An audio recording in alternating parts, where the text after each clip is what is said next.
निर्जला एकादशी पर जरूर सुने ये व्रत कथा, मिलेगा पूरे साल की एकादशियों के बराबर पुण्य।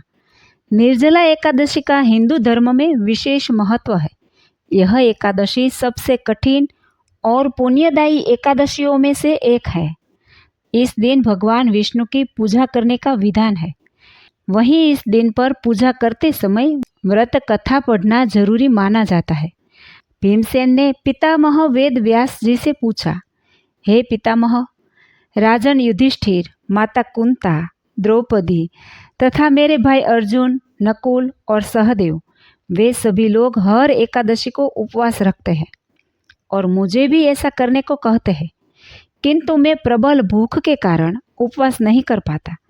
कृपया बताइए कि उपवास न कर सकने पर भी मैं दान पुण्य एवं भगवान केशव की पूजा द्वारा एकादशी व्रत का फल कैसे प्राप्त करूं? वेद व्यास जी बोले, हे भीमसेन, यदि स्वर्ग प्रिय और नरक अप्रिय है तो दोनों पक्षों, कृष्ण पक्ष व शुक्ल पक्ष की प्रत्येक एकादशी को अन्न न ग्रहण करो। जो मनुष्य एकादशी को अन्न से विरत रहता है उसे नरक का भय नहीं रहता। भीमसेन ने निवेदन किया, पितामह, मेरे उदर में वृक नामक अग्नि सदैव प्रज्वलित रहती है, जिसके कारण मुझे अधिक भोजन चाहिए। मैं दिन में एक बार भी अन्न त्याग नहीं कर सकता, फिर उपवास कैसे करूं? ऐसा कोई उपाय बताइए जिसमें कम कष्ट हो और बड़ा फल मिले। वेद व्यास जी ने उपाय बताया। ज्येष्ठ माह में जब सूर्य वृषभ राशि से मिथुन राशि में संक्रमण करता हो, उस शुक्ल पक्ष की एकादशी को निर्जला एकादशी कहा जाता है। इस दिन पूर्णतः निराहार एवं निर्जल रहो। केवल आचमन के लिए जल ग्रहण करो। द्वादशी की प्रातः स्नान कर सुवर्ण व जल का दान ब्राह्मणों को दो और स्वयं भी उनके साथ भोजन करो। व्यास जी ने आगे कहा, साल भर की समस्त एकादशियों का फल अकेली निर्जला एकादशी के व्रत से प्राप्त हो जाता है। तीर्थ स्नान, विविध दान तथा यज्ञादि से जो पुण्य मिलता है वे सब इससे सहज मिल जाता है। इस व्रत से यमदूत दूर रहते हैं।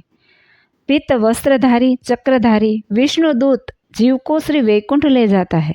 जो मनुष्य ज्येष्ठ शुक्ल निर्जला एकादशी का उपवास करता है वह बड़ा से बड़ा पाप मंदराचल एवं मेरु पर्वत जितना भी भस्म कर देता है। व्यास जी के वचन सुनकर पांडवों ने तत्काल इस व्रत को धारण किया।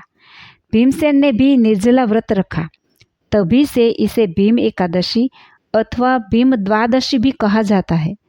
महत्व व फल, निर्जला एकादशी को अन्न खाने वाला पाप भोगी और मृत्यु पश्चात दुर्गति का भोगी होता है।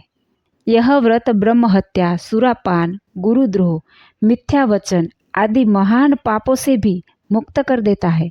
सूर्य ग्रहण काल में कुरुक्षेत्र में दान के फल तथा पितृ श्राद्ध के महाफल की प्राप्ति केवल इस कथा के श्रवण मात्र से हो जाती है।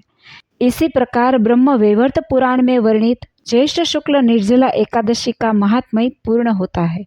जय श्री स्वामीनारायण।